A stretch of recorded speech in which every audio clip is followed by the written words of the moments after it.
الشوط الأول لم يحمل الجديد، وإن كانت السيطرة مغربية مع نسبة استحواذ بلغت 72%، رغم أن منتخب الباراغواي استطاع في إحدى محاولاته القليلة أن يباغت حارس عرين الأسود دون أن يتجرأ على افتتاح حصة التسجيل. خلال الشوط الثاني ياسين جسيم يقود هجمة منظمة، يمرر أشرف حكيمي الذي منح بلال الخنوس كرة غير قابلة للإهدار، والهدف الأول لأسود الأطلس بحدود الدقيقة 48. المد المغربي جارف لا يوقفه شيء، وكأننا نتابع إعادة لنفس البناء الهجومي للهدف الأول مع تفصيل بسيط. الهداف هذه المرة هو نائل العناوي، من مرر إلى أشرف حكيمي مجددا كان ياسين جسيم.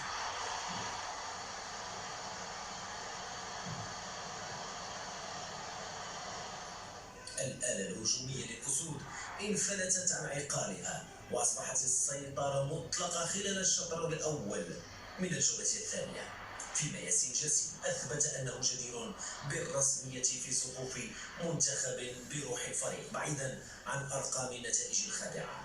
محمد وهبي مرهون بعبء تجريب المجرب وغير المجرب، يرمي بأوراق شتى من أجل تشكيل وحدة المنتخب وركائز الفريق. في المقابل منتخب الباراغواي لم يبقى مكتوف الأيدي، هنا كاد أن يزور شباك بونو لولا يقظة الدفاع.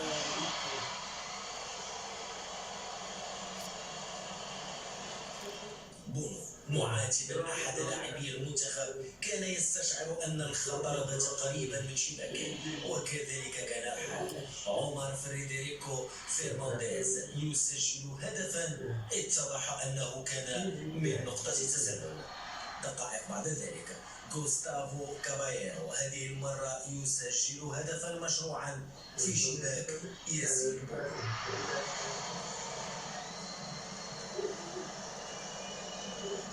المباراة اتخذت مسارا مغايرا. امتحان لقاء الباراغواي بات يختبر الجاهزية الدفاعية للأسود. اللقاء في نهاية المطاف انتهى بأول فوز للمنتخب الوطني المغربي بحصة هدفين مقابل هدف واحد رفقة محمد وهبي أمام منتخب عنيد اسمه الباراغواي، ضمن آخر توقف دولي سيفضي بنا مباشرة إلى مونديال 2026.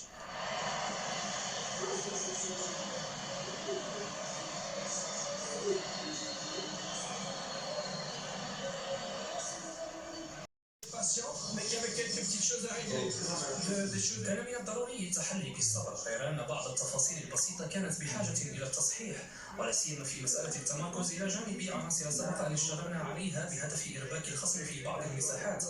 كما كان لزاما علينا رفع من نسق اللعب فور خروجهم بالكرة، وإضفاء سرعة أكبر لتهديدهم بفعالية. منتخب الباراغواي بدا في حالة من الارتياح النسبي نظرا لاعتماده على التكتل الدفاعي في ظل غياب العمق الهجومي من جانبنا، وهو ما منحهم أريحية واضحة. غير أن الشوط الثاني شهد تحسنا ملحوظا، حيث نجحنا في إرباكهم وخلق صعوبات لهم بفضل تعديلات طفيفة على مستوى التمركز، مع اعتماد مثلثات أكثر حركية أضفت ديناميكية واضحة على الأداء. وفي المحصلة لا يتعلق الأمر بتعليمات جديدة، بل بتذكير اللاعبين بأسس راسخة في أسلوب اللعب.